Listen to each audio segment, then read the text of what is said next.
Something weird is going on behind the scenes in Philly, and barely anyone's talking about it. On the surface, it looks like a normal preseason ending, but the vibes are off, pressers are vague, rotation changes don't match what was expected, and some names quietly disappearing from reports. For those who follow the Birds day in and day out, it's impossible not to notice that something isn't right. It's like the front office is planning a major shift behind closed doors. We've seen this kind of silence before massive trade, shocking releases, or culture-altering decisions. It's not panic, it's a familiar feeling. And for fans who bleed green, these subtle signals are louder than any headline. This time, the signs are pointing toward the offensive line, and not just a tweak or shuffle. What's brewing in Philly could shake the very core of what made this offense elite. The big question, are we witnessing a bold evolution or a silent collapse waiting to unfold? Throughout the offseason, the Eagles preached stability. Sirianni and the coaching staff kept a calm tone,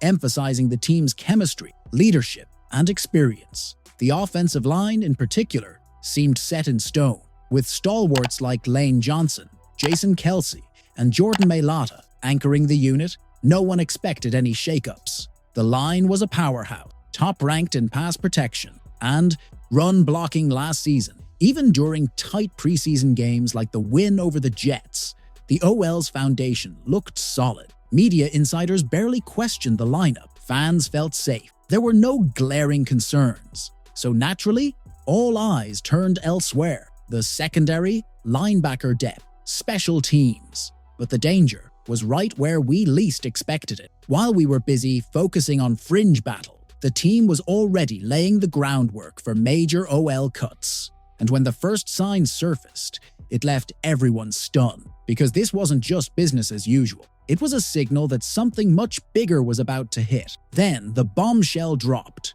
Multiple veteran offensive linemen projected to make the 53-man roster were cut, just like that. Names like Trevor Keegan and Kendall Lamb, who were considered key depth pieces with experience, were off the board. No IR moves, no practice squad hinting. They were just gone. The news hit fast and hard. For a team that prides itself on the trench dominance, this was alarming. These weren't just camp bodies. These were players fans expected to see in uniform come week one. The timing? Brutal. Just days before final roster lock-in. Analysts scrambled to make sense of it. Was it injury-related, cap-clearing, or performance-based?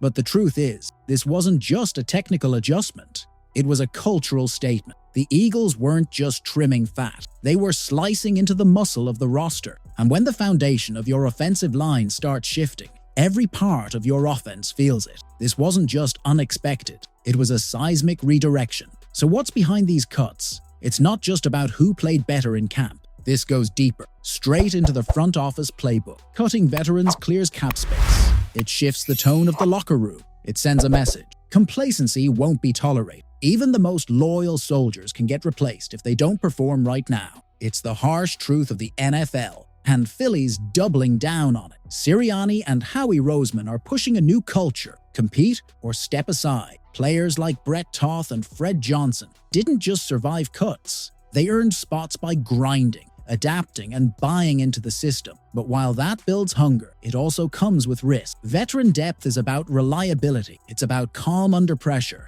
What happens when those new guys get tested under the lights of a primetime game? What if the gamble doesn't pay off? This isn't just about making space. It's about reshaping the core identity of the team. And reshaping always comes with growing pains. Now let's talk real consequences. Jalen Hurts is the heart of this franchise. The guy just signed a monster extension. He's the leader, the engine, the MVP candidate, and he can't do any of it if he's under constant pressure. Offensive line depth isn't optional, it's survival. You can have all the weapons in the world, but if the pocket collapses in 2.5 seconds, it's over. And with the Eagles letting go of key backups, the margin for error just got razor thin. One injury, one bad week, and suddenly we're relying on untested linemen in games that matter. Remember, last season's success was built on protection, on control, on owning the trenches. Without that, everything shifts. The run game loses punch. The pass game tightens.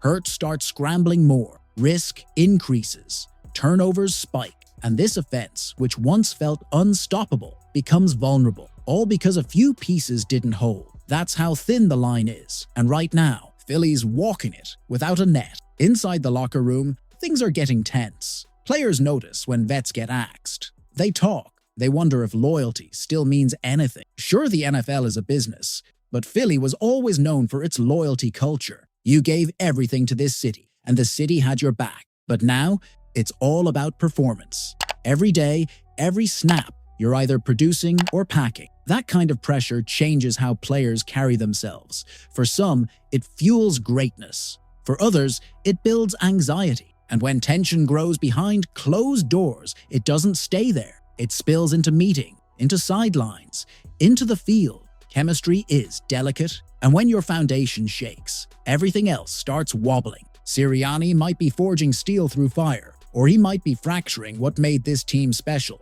The risk is real, the pressure is real, and when the games count, we'll find out if this locker room is ready or already cracked. And you better believe the fans noticed.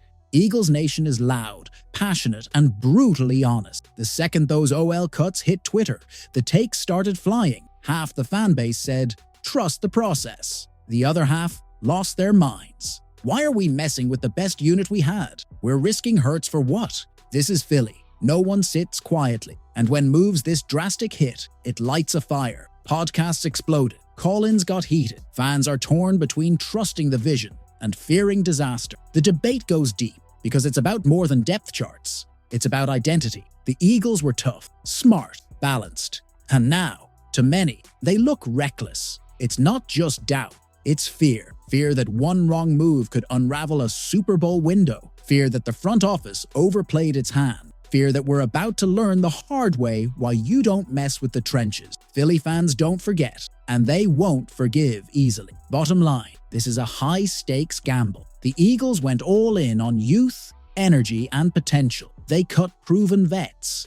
They pushed trusted names aside. And in doing so, they reshaped the roster in a big way. Sirianni's betting on his system. He believes the structure will elevate the new guys. And if it works, he'll look like a genius. But if it doesn't, he'll take the fall. Philly's media won't hold back. Fans will erupt. And the front office will face questions that cut deep. It's not about one player. It's about a culture shift, a statement. That statement might win us a title or cost us everything. We'll know soon, because once week 1 hits, there are no more hypotheticals. Either the OL holds or it doesn't. Either the Eagles dominate or they scramble. And if things fall apart early, it won't be because of bad luck. It'll be because of this very decision. That's how much is riding on this. That's how fragile greatness can be. So now it's your turn. Philly Nation, was cutting those veteran linemen a bold move toward a stronger future, or a colossal mistake that could tear everything down? Sound off in the comments. I want to hear from every corner of the Bird Gang. If you're fired up, smash that like button. If you bleed green, hit subscribe and turn on notifications so you never miss the truth behind the Eagles' biggest moves. And most importantly, share this video with your crew, with your game day group chat, with every friend who yells, "Fly Eagles fly" on Sunday, because this story isn't over, not even close. And when the next chapter drops, you better believe we'll be here to break it all down. Fly, Eagle, fly.